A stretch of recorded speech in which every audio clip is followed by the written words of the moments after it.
What's up, guys? Now, I get it. You want a six pack, but you don't always feel like sticking with your diet and you don't feel like exercising all the time. So, the question is, can you get in shape without sticking to your diet every day? Now, the answer to that question, believe it or not, is actually yes, you can.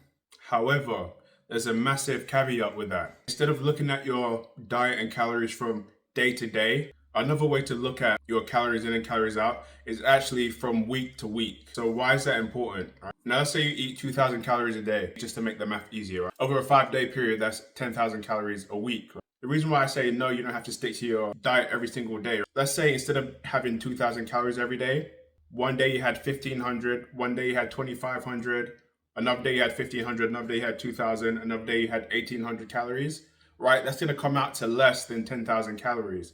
So even though technically you didn't stick to your diet every day, when you look at the week, right, your calories are still where they need to be. Especially if we assume that you're hitting your proper macronutrients, right? Let's assume that you're getting the amino acids and omega fatty acids. If you're doing that, and obviously throughout the week, there's a day where you went over calories a little bit, but then there were also days where you were below your calories, it will actually balance out. And so when people talk about, I don't feel like sticking to my diet every single day, well, it's not so much about sticking to your diet every single day. It's more so about having good habits over the course of a week, over the course of a month. Most people won't tell you this, most people won't admit this, but a day here or there won't really make a big difference to your weight loss. However, the problem is that a lot of people are not good with moderation, right? Let's say someone's addicted to cigarettes, right? If I tell them don't have any cigarettes, they might be okay with that. They might be able to go 2 days, 3 days without a cigarette. But if I told them you can have a cigarette, but only one, right? What's going to happen is they're going to have that one and they're going to want another one and another one and another one and another one. Next thing you know, they're 5 packs deep, right?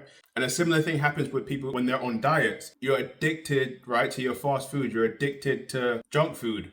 And then when you have that one day where you have a little bit, well, a little bit turns into a lot. One day turns into 5 days. 5 days turns into the whole month. And the next thing you know, you're fatter than when you started, right?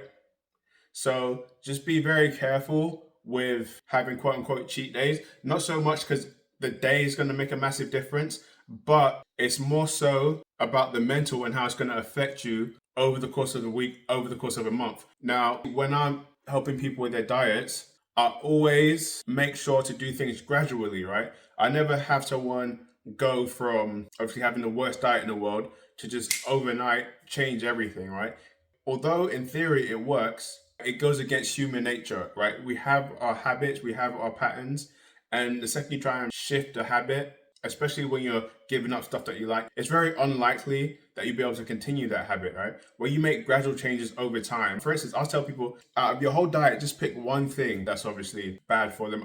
I never say everything, because one thing is like you have other places to go where you can obviously stick with that commitment. So it just gives people more flexibility. And when people change their habits over time gradually, they're much more likely and much more able to actually stick with those habits. What I recommend is instead of focusing on removing stuff, you will obviously remove one thing, but instead of putting your focus on removing things, what you actually need to do is replace things. One of the best ways to beat a bad habit is actually to replace it with a better habit, right? You don't want to go from doing something to doing nothing, right? As they say, an idle mind is the devil's playground, right? So you go from doing one thing and you replace it with something else. So that way your mind is still occupied, you're still being stimulated, but now instead of doing something that's negative, you're doing something that's more positive. So what I always recommend is for people to look at the list of foods that they already eat and then just shift the portion sizes, right?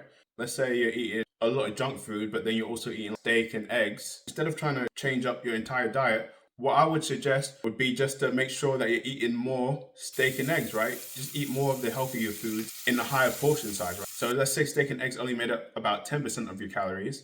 You would just shift that, and then steak and eggs would be anywhere from 50 to 80% of your calories. And then the rest of your calories would be whatever junk food that you're eating that for whatever reason you can't seem to put down, right? So when you do it like that, what happens is that your body ends up getting the nutrients that it needs, so it's not as hungry. So naturally you'll eat less. And then also when you're eating foods like that, your body will hold on to more muscle mass and your metabolism will speed up. So you'll end up losing weight just from shifting the portions as opposed to trying to cut something cold turkey. And when you shift the portions, the thing is that because you still have access to whatever foods that you like, you don't feel the need and the urge to have a quote unquote cheat day because you can eat what you want when you want. You just have to make sure that it's the right portion size. When you move like that and when you adjust your diet in that format, then if you have a day when you ate too much ice cream one day, it's not a big deal because you're already comfortable with your diet and you just need to make sure that you hit the right calories for the rest of the week. So instead of trying to be perfect and then have a cheat day, it makes much more sense and it's much more sustainable if you just adjust the portion sizes of the foods that you're eating. That way, you'll be more likely to stay on track and you won't need a massive cheat day because you're already eating the foods that you want. So it won't be a big deal if you have to eat out one day. And that way, you'll be more likely to stay on your track and you won't end up yo-yo dieting and going up and down. And fat loss will be more consistent. And that way, you can actually drop body fat over a long period of time and actually sustain it and have the body that you want for longer. So I hope that's been helpful. Obviously, dieting down tends to turn into a psychological battle and it can be really difficult. But if you're clever with how you structure your diet, you can be very successful. And obviously, if you're still struggling, just reach out for some help. We have a massive community where we're helping guys get in shape and get six packs for the summer. So obviously, if you've been struggling with your weight and you're looking to get in shape, then just reach out to us, check in the comments. You can hit us up on WhatsApp for help with your specific situation. Or if you're willing to invest, then obviously just sign up for the one-on-one coaching and we can help you out in depth. But I hope you guys are able to hit your fitness goals. My name's Kelechi. You can call me Coach K. And until next time, guys, peace.